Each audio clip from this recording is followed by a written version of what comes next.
She packed my bags last night, pre-flight, 0 hour, 9 a.m. Hi, this is Tony from Homeschool Astronomy. Do me a personal favor and don't take the moon for granted. It's the perfect astronomical object. It's big and bright and white and silver and red and orange or brown. It has eclipses. It goes between the Earth and the Sun, causing a solar eclipse.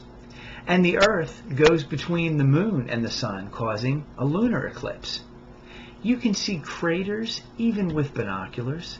It looks different in our sky every night with its phases and its earthly atmospheric effects, like halos around the moon,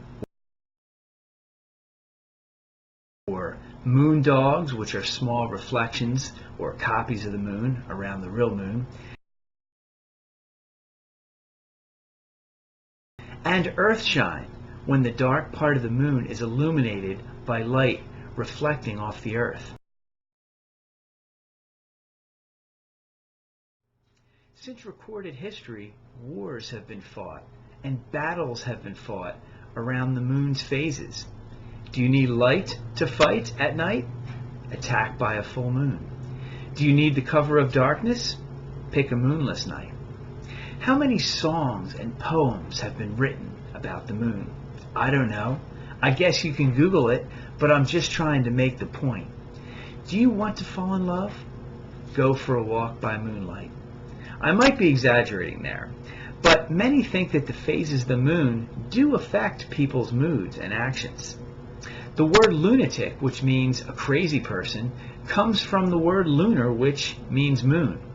There is no scientific evidence of this, but ask anyone who works in emergency services at a hospital or other critical care center, and they'll tell you that things are worse on the night of a full moon. Did you ever hear anyone say, "Must be a full moon"? That's where it comes from. Starting from the Sun, we are the first planet to even have a moon, and the only planet with just one moon. The moon is about a quarter of the size of the Earth, bigger in comparison to its host planet than any other moon in the entire solar system. The moon is 250,000 miles away, and so far it's the only extraterrestrial body that humans have visited. Asteroids will probably be next. The U.S. is the only country to have set foot on the moon, but we do expect some surprises from China in the next 10 years. I guess if we're expecting a surprise, it's not really a surprise, but what I'm saying is they're very secretive about their progress. The moon screams around the Earth at 2,000 miles an hour and is well known for affecting the Earth's tides. The Atlantic Ocean alone is 350 quadrillion tons of water regularly lifted by the moon. It's well known that the moon orbits the Earth, but this is not exactly true.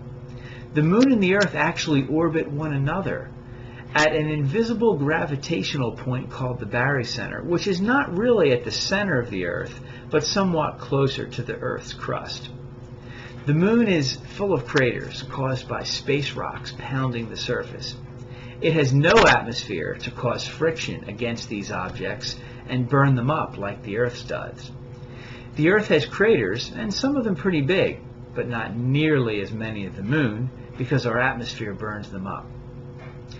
To find out if there was any water on the moon's surface, the U.S. crashed the LaCrosse rocket with an explosive attached to it to blow up a piece of the moon, a crater actually, to see if there was any water in the dust that was raised up by the explosion. There was. The water is not really in a usable form, but knowing that there is water there may be helpful when we go to build a permanent base there. Some people thought that the U.S. broke international treaties prohibiting the use of weapons in space by blowing up part of the moon. Sounds like they're pushing it a bit, though. The moon is slowly moving away from the Earth and will eventually lock in a synchronous orbit, or an orbit that's in time with the rotation of the Earth, just like Pluto's moon Charon has. This will mean that the moon will always be in the same spot of the sky. Only one side of the earth will ever see the moon, and people will undoubtedly travel around the world to see the moon. And all you have to do is step outside. So go.